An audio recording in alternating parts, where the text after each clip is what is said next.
Hello students, हमने किया था प्रैक्टिस पेपर सेक्शन ए कर चुके हैं, हम बी कर चुके हैं। आज हम करेंगे सेक्शन सी जो कि 3 मार्क्स का होता है और उसमें 6 क्वेश्चंस होते हैं। ठीक है, तो 26 क्वेश्चन आपके प्रैक्टिस पेपर का है। Prove that root 7 is an irrational number. अब एक मैं यही वाला आपको करवा देती हूँ। आपको कोई भी ये वाला क्वेश्चन तो सोच लो कि 99% एग्जाम में आएगा ही आएगा। अब वो चाहे रूट 7 आए, रूट 5, रूट 3, रूट 2, कुछ भी पूछा सकता है। सबको करने का एक ही तरीका है। जैसे हम लिखेंगे, पहला स्टेप क्या होगा, let root 7 is a rational number. पहला स्टेप, ठीक है। अगर ये रैशनल है तो रैशनल नंबर की डेफिनेशन क्या कहती है कि it can be written in the form p by q, where q is not equal to 0 and pq are integers। ठीक है, और एक चीज हमने और सोचनी है कि pqr, यहां पे एक ही बार लिख लो, इंटीजर्स की बजाय लिख लो are coprime integers. What do you mean by coprime? कि whose common factor is 1 only. ठीक है, तो 2 स्टेप सबको समझ में आ गए होंगे। उसके बाद हमने क्या करना है, स्क्वायरिंग बोथ साइड्स। तो क्या हो जाएगा, 7 is equal to P square by Q square. Cross multiply करोगे, 7q square is equal to P square. तो q स्क्वायर क्या हो जाएगा, p स्क्वायर अपॉन 7। अगर रूट 3 होगा तो यहाँ पे हर जगह 3 आता रहेगा, 2 है तो 2 आता रहेगा, 5 है तो 5 आता रहेगा। अब यहां से हमें क्या पता चल रहा है कि 7 डिवाइड्स p स्क्वायर। 7 किसको डिवाइड कर रहा है, p स्क्वायर को। तो 7 डिवाइड्स p ऑल्सो। ठीक है, ये सारे स्टेप्स सबको समझ के आपको इसको बाय हार्ट लर्न करना है। अब 7 अगर डिवाइड्स p, तो p जो है वो क्या होगा, 7 का मल्टीपल होगा, where m is an integer. तो हमारे पास क्या आ जाएगा, put the value of p in 1, put p in 1। तो q square is equal to, p की जगह हम क्या लगाएंगे, 7m स्क्वायर अपॉन 7। तो क्या हो जाएगा, q square is equal to 49m square upon 7। ये आ गया। तो अब 7 को यहां ले आओ नीचे, q square upon 7 is equal to m square.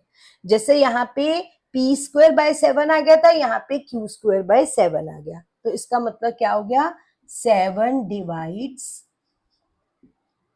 q square, तो 7 divides q also.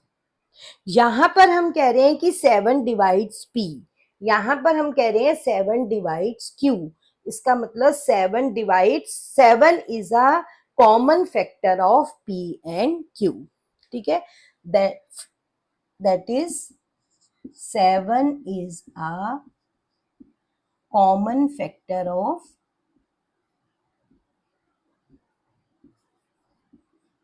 p and q।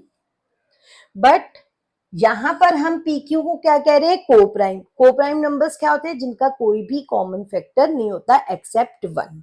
But यहाँ पे जब हमने इसको रैशनल माना तो हमारे पास क्या आ गया कि 7 जो है वो PQ का कॉमन फैक्टर है, विच contradicts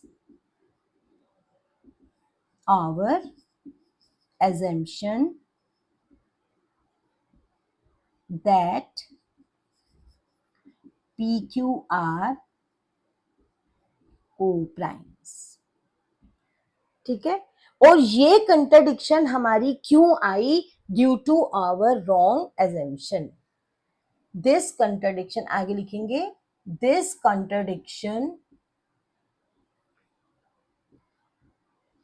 is due to our wrong assumption। तो हमारी एजम्पशन क्या हो गई, जो हमने सोचा था वो गलत है, उससे उल्टा ठीक है। हमने क्या सोचा था, √7 को रैशनल, सो √7 इज इरैशनल। ठीक है, अब देखो थोड़ा सा मैं हिंदी में भी बता देती हूँ। पहले हम क्या लिखेंगे, माना वर्गमूल 7 एक परिमेय संख्या है, वर्गमूल 7 बराबर p by Q, Q not equal to 0, और पी क्यू जो है वो को प्राइम नंबर्स है। ठीक है, सहभाज्य, को प्राइम को क्या कहते हैं, सहभाज्य। दोनों साइड वर्क करेंगे तो याद जगह ये स्टेप्स तो वैसे ही हैं। यहाँ पे क्या लिखेंगे, 7 p की घात 2 को विभाजित करता है, 7 p को विभाजित करता है, p 7m ले लेंगे, ये सारे स्टेप्स वही हैं। फिर 7q² को विभाजित करता है, 7q को विभाजित करता है, तो 7 जो है वो p और q का कॉमन गुणनखंड है, जो इस बात जो हमारी कल्पना के विरुद्ध है कि पी क्यू क्या है, सहभाज्य है। और ये गलत ये जो हमारा कंट्रडिक्शन आई है वो हमारी गलत कल्पना के कारण आई है, इसलिए √7 एक। तो ये समझ के बच्चे ये आपने क्वेश्चन जरूर तैयार कर लेना है। आप समझ लो आपके 3 मार्क्स तो यहाँ पर आ ही जाएंगे। Next 27th question.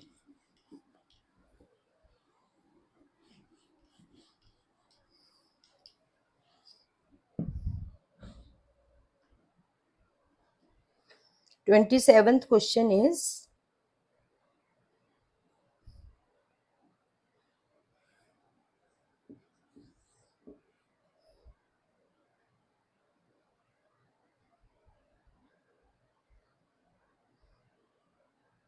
the angle of elevation of the top of a building। एक बिल्डिंग है, उसका angle of elevation from the foot of the tower, एक टॉवर है और एक बिल्डिंग है। अब ये देख लो कि एक के यहाँ फुट से हम एक दूसरे के हम टॉप को देख रहे हैं और इसके फुट से इसके टॉप को देख रहे हैं। तो इसमें बहुत बच्चे गलती करते हैं, एक का एंगल ऑफ एलिवेशन 30 है और एक का एंगल ऑफ एलिवेशन 60 है। तो जो जितना ऊंचा होगा उसका एलिवेशन ज्यादा होगा। तो किसका एंगल ऑफ एलिवेशन ज्यादा है, टॉप ऑफ टॉवर का। ठीक है, टॉवर का ज्यादा है, तो टॉवर को बड़ा बनाना है और बिल्डिंग को छोटा बनाना है। ठीक है, अब देखो the angle of elevation of the top of the building from the foot of the tower, यहां से जब हम देखते हैं तो ये एंगल ऑफ एलिवेशन या उन्नयन कोण जो है वो कितने का दिया हुआ है, 30 डिग्री का। और यहां से जब हम इसके शिखर को या इसके टॉप को देखते हैं तो एंगल ऑफ एलिवेशन कितना है, 60 degree. If the tower is 50 metre, ये 50 मीटर है, तो ये आपको क्लियर करना पड़ेगा कि बिल्डिंग कौन सी है और टॉवर कौन सा है। बिल्डिंग छोटी है क्योंकि इसका एंगल ऑफ एलिवेशन कम है, और टॉवर ऊंची है क्योंकि उसका एंगल ऑफ एलिवेशन ज्यादा है। ठीक है, 50 degree. Find the height of the building, इसको हम क्या ले लेंगे, h। माना बिल्डिंग की ऊंचाई जो है वो हमने क्या मान ली, h। माना let height of building is h, और हमेशा ये कॉमन बेस जो होता है उसको हम क्या मान लेते हैं, सबकी नेमिंग कर दो, इसको a ले लो, इसको c, और हमने let AC is equal to x। ये मैंने जब आपको करवाई थी एक्सरसाइज तब भी मैंने आपको बताया था कि पहले हमने कौन सा राइट एंगल ट्रायंगल लेना है, ABC। In triangle ABC perpendicular क्या है, h, बेस क्या है, x। तो h upon x is equal to 10, यहाँ पे थीटा कितना है, 30। तो h upon x is equal to tan 30 की वैल्यू क्या होती है 1/√3, तो क्रॉस मल्टीप्लाई करोगे x आ जाएगा h√3 मीटर। ठीक है, now take triangle ACT। In triangle ACT आपके पास परपेंडिकुलर क्या है 50, बेस क्या है x, और बर्ड एंगल में थीटा कितना है tan 60। तो 50 upon x is equal to tan 60 की वैल्यू √3 होती है, √3x इज इक्वल टू 50, तो x हो जाएगा 50 अपॉन √3। ठीक है, अब ये भी x की वैल्यू है और ये भी x की वैल्यू है, तो दोनों x की वैल्यू को इक्वेट कर दो। h√3 is equal to 50 by √3। √3 into √3 क्या हो जाएगा 3h इज इक्वल टू 50, तो h की वैल्यू क्या आ जाएगी 50 अपॉन, तो हाइट ऑफ द बिल्डिंग कितनी आ जाएगी, so height of building is 50/3, और पॉइंट में कन्वर्ट करना चाहो तो आप इसको पॉइंट में भी कन्वर्ट कर सकते हो। ठीक है, तो ये था आपका question number 27। Now 28th question.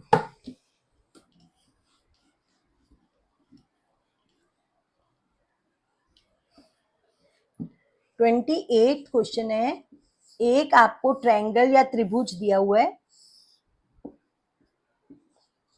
ABC, इस ट्रायंगल में DE is parallel to AC, DE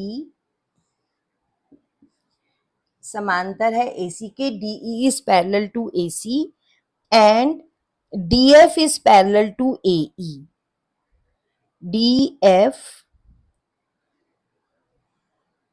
is parallel to AE। ठीक है, अब prove that, to prove BF upon FE is equal to BE upon EC। अब देखो ये साफ पता चल रहा है कि BPT की एप्लीकेशन का फॉर्मूला है। अब देखो का को लगाना है, आपकी एप्लीकेशन है प्रूफ, पहले गिवन तो उसमें से क्वेश्चन में से लिख ही लोगे। अब देखो इधर पहले हमें क्या गिवन है कि DE इज, मैंने आपको बताया ज्योमेट्री में जो भी गिवन होता है उसी को लेकर चलते हैं, उसी से ही हमें उसके प्रूफ का क्लू मिलता है। तो DE इज डी, पहले आपको क्या गिवन था कि DE is parallel to AC। ये DE देखो किस ट्रायंगल में आ रही है, DE और AC, तो हमें इसका मतलब कौन सा ट्रायंगल लेना है, in triangle ABC DE is parallel to AC given, so by BPT, अब इसमें BPT लगा दो। कैसे लगेगी BPT, देखो इधर कई बार ये ABC था और ये पैरेलल लाइन थी, तो B से D तक और D से A तक की रेशो किसकी इक्वल होगी, B से E अपॉन E से EC।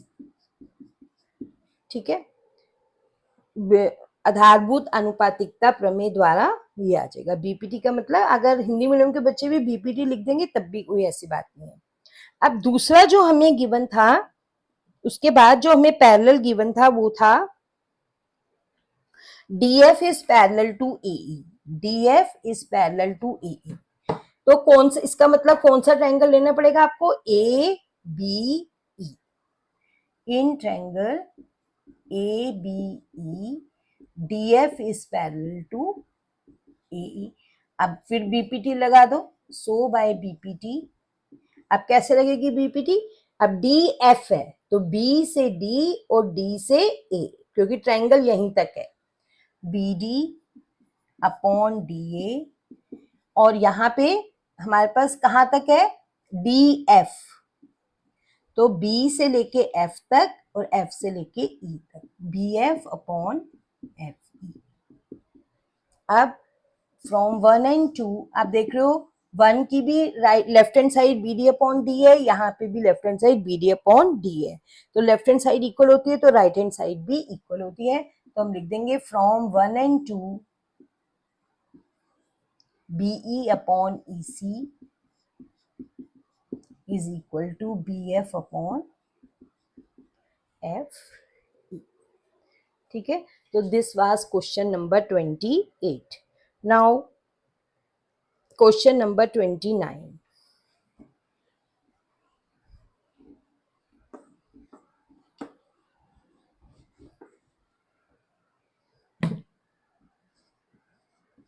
Question number 29 is Gunjan's coat. अब देखो ये linear pair of linear equation का क्वेश्चन है. Gunjan scored 40 marks in a test, getting 3 marks for each right answer. हर ठीक क्वेश्चन के लिए उसको कितने मार्क्स मिलते हैं? 3. और जो गलत क्वेश्चन होता है उसमें 1 मार्क कट जाता है. ठीक है, हैड तो उसको 40 मार्क्स मिलते हैं. और अगर 4 मार्क्स जो है वो करेक्ट आंसर के मिले और 2 मार्क्स डिडक्ट हो जाए गलत के लिए, तो उसको then Gunjan again would have, तब भी वो 40 मार्क्स ही लेती है. तो how much questions were there in the test? कितने क्वेश्चन थे उसमें? तो हम इसमें एक तो है let number of right questions क्या मानेंगे हम? x, और रॉन्ग क्वेश्चंस को हम क्या ले लेंगे? y. अब हमें टोटल क्वेश्चन निकालने हैं, तो या क्वेश्चन राइट होगा या रॉन्ग होगा, तो हमें x और y की वैल्यू निकाल के उसको ऐड कर देंगे, तो हमारे पास टोटल नंबर ऑफ क्वेश्चन आ जाएंगे. ठीक है, अब फर्स्ट केस बहुत इजी क्वेश्चन है. देखो फर्स्ट केस में उसके क्या हो रहे हैं? 3 मार्क्स राइट आंसर के मिल रहे हैं. अगर x राइट आंसर है तो उसको कितने मार्क्स मिल जाएंगे राइट आंसर के लिए? 3x. And lose 1 mark for wrong answer. अब 1 मार्क कट जाता है. अगर मान लो y जो है वो रॉन्ग है और 1 मार्क कट रहा है, तो माइनस क्या हो जाएगा? y. ऐसे करने से उसको कितने मार्क्स मिलते हैं? 40. और सेकेंड केस में क्या है कि 4 marks been awarded for each correct answer. अब x से तो 4 मार्क्स मिलेंगे, तो 4x मार्क्स तो करेक्ट आंसर के आ जाएंगे, और 2 मार्क्स जो है वो कट जाते हैं रॉन्ग आंसर के लिए, तो कट जाते हैं, तो -2y.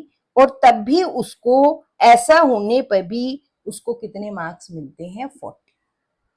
तो अब आपके पास linear equation in two 2 equations बन गई. अब 2 इक्वेशंस को सॉल्व करना आता ही है आपको. यहाँ पे 4 है तो फर्स्ट इक्वेशन को 4 से मल्टीप्लाई, यहाँ पर 3 है तो सेकेंड इक्वेशन को 3 से मल्टीप्लाई. पूरी इक्वेशन को 4 3 जा 12x माइनस 12, 4 3 जा 12 minus 4y is equal to, इसको भी कई बच्चे इसको छोड़ देते हैं, पूरी इक्वेशन को 4 से मल्टीप्लाई करना है. 12x minus 6y is equal to 120. Minus plus minus ये कैंसिल हो जाएगा. 6 minus 4 2y is equal to 40.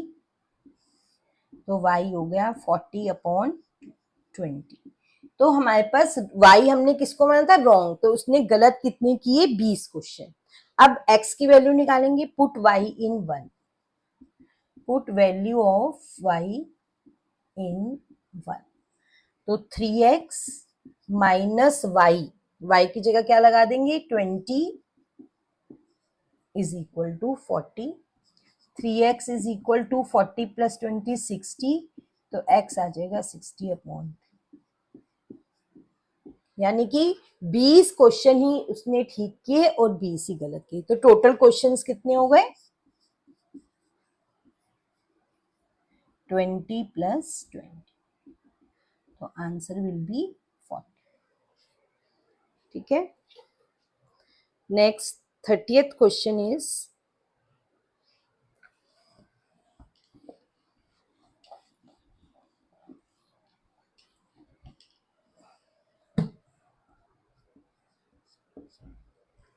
Question number 30 is evaluate 5 cos square 30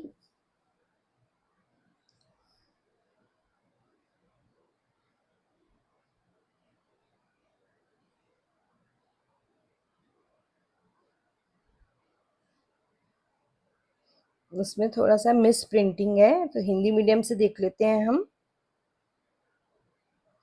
+4 cot square 45 minus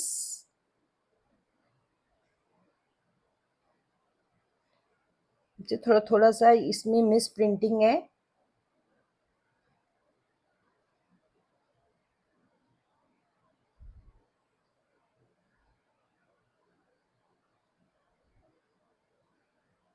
minus sec 60 upon cosec 30 plus tan 60 plus sin 30। देखो बच्चे इसमें 3 marks का question है ये आपका, तो कुछ मार्क्स तो इससे अगर आपने टेबल ठीक से बना के वैल्यूज पुट कर दी, बाई चांस आपकी कैलकुलेशन तो वैसे गलत होनी नहीं चाहिए, गलत भी हो जाती है तो कुछ मार्क्स तो मिलेंगे आपको। तो टेबल जो है सबसे पहले आपने ट्रिग्नोमेट्री में जरूर लर्न कर लेनी है या बनानी सीख लेनी है। आपको मैंने तरीका बताया हुआ है कि कैसे आप जल्दी से जल्दी टेबल को बना सकते हो। तो 5 cos 30 की वैल्यू जब आप टेबल में से देखोगे तो मिलेगी √3/2 का स्क्वायर, cot 45 की होती है 1 और sec किसका रेसिप्रोकल होता है, cos का, cos 60 की होती है 1/2 तो इसकी हो जाएगी 2। cosec 30, cosec किसका रेसिप्रोकल होता है, sin 30 की 1/2 होती है तो cosec 30 की क्या हो जाएगी 2, tan 60 की √3 और प्लस sin 30 की 1/2। ठीक है, ये वैल्यूज पुट कर ली। अब पहले स्क्वायर वाले को ओपन कर लो, √3/2 इंटू √3/2 स्क्वायर है ना, तो बेशक इसको टाइम लगे अलग से करके देख लो, 3/4 तो 5 इंटू 3/4, 1 का स्क्वायर 1 तो 4 ही आ जाएगा -2। यहाँ पर कोई स्क्वायर नहीं है, अब इसको ऐसे का ऐसे। अब यहाँ पर देखो क्या हो जाएगा, 15/4 +2 अपॉन, अब इसमें क्या कर लोगे, एलसीएम ले लोगे, क्या एलसीएम आएगा 2 2 × 4 2√3 और यहाँ पे तो 2 था ही तो यहाँ पे 1, ऊपर आ जाएगा 4 2 8 एंड 15 23/4 और नीचे 5 + 2√3 अपॉन 2। अब ये क्या होगा, 2 ऊपर चला जाएगा और 5 + 2√3 ये कैंसिल हो गया। अब इसको क्या कर लेंगे, आपको आता ही है, रैशनलाइज कर लेंगे। 5 - 2√3 से ऊपर भी मल्टीप्लाई और 5 minus this you can do, बहुत बार हम कर चुके हैं तो इसको आप रैशनलाइज कर लेंगे। ठीक है, अब देखो इसके साथ जो और वाला क्वेश्चन है, और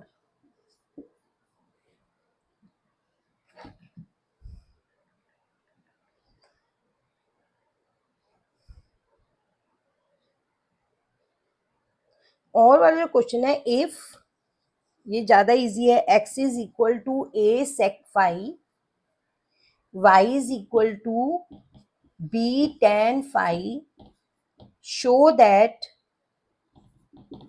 b square x square minus a square y square is equal to a square b square. अब देखो इसमें हमें क्या करना है, अगर मैं इसको नीचे ले आऊं, जो हमें गिवन है x/a क्या हो जाएगा, sec phi, और y/b क्या हो जाएगा, tan phi।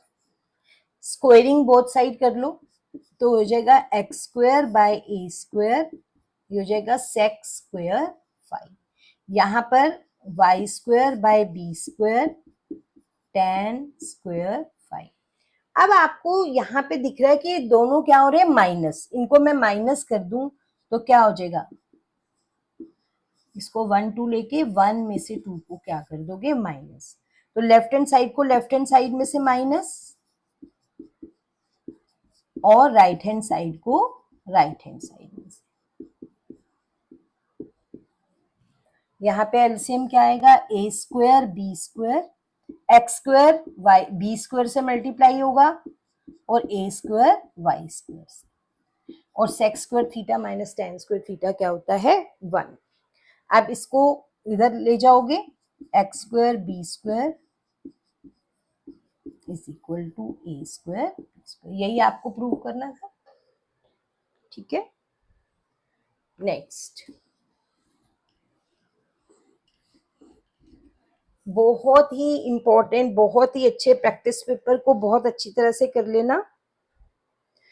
अब है name the quadrilateral formed by, name the, ये है आपका question number 31, quadrilateral formed by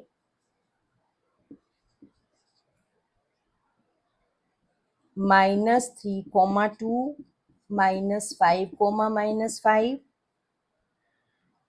2, -3, 4, 4, taken in order।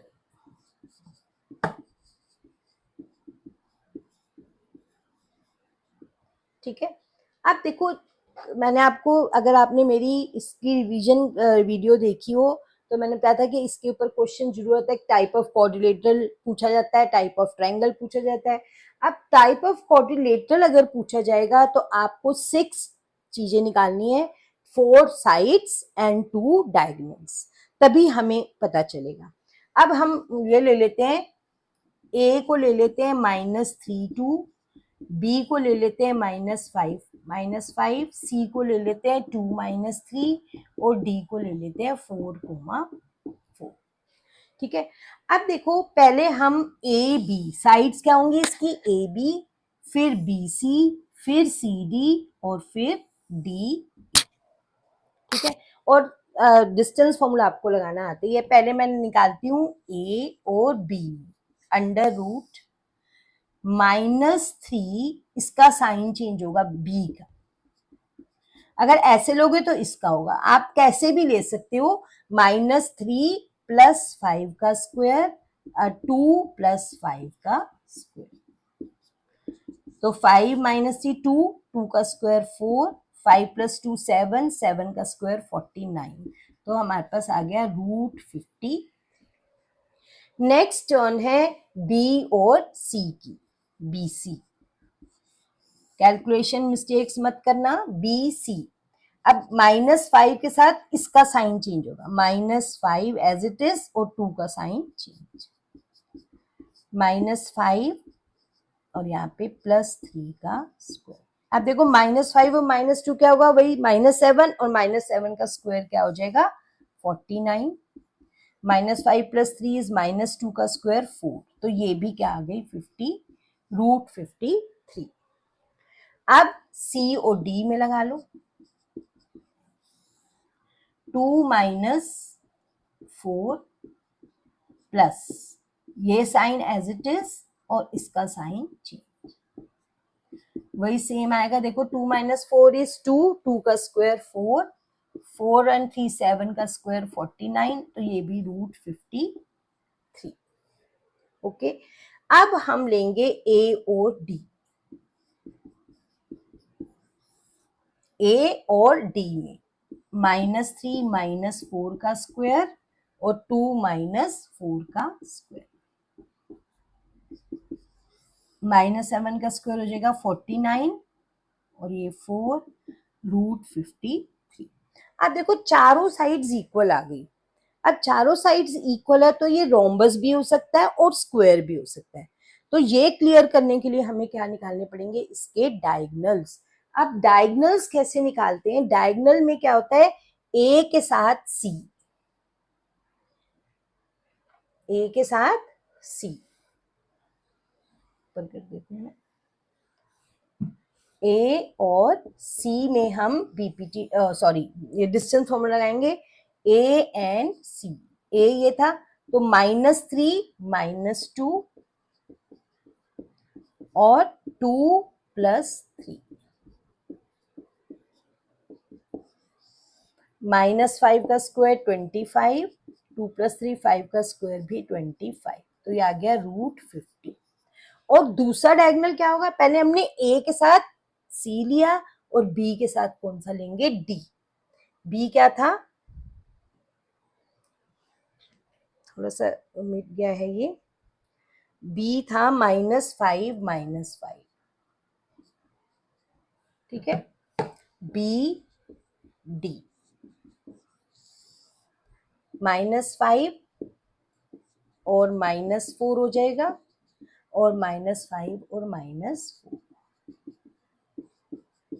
-9 का स्क्वायर 81 और यहाँ पे भी 80। तो डायगोनल्स इक्वल नहीं आ रहे। आप लिखोगे तो ये क्या हो जाएगा, रोम्बस। आप लिखोगे since all the sides are equal but diagonal are not equal. सारी भुजाएं बराबर हैं लेकिन विकर्ण बराबर नहीं है, इसलिए ABCD क्या होगा, रोम्बस। इस रोम्बस या समचतुर्भुज। अगर चारों साइड के साथ डायगोनल भी इक्वल आ जाए तो ये क्या होता है, स्क्वायर या वर्ग। ठीक है, तो दिस वाज सेक्शन सी। कल हम सेक्शन डी और ई दोनों करेंगे। आज आप सेक्शन सी तक करो और एग्जाम्स बिल्कुल आने वाले हैं। कल डेट शीट आ गई है, 26 से को मैथ्स का ही पेपर है, तो कल का सेक्शन करा के फिर मैं आपको पूरी स्ट्रैटेजी बताऊंगी कि आपने कैसे प्रिपेयर करना है। ओके।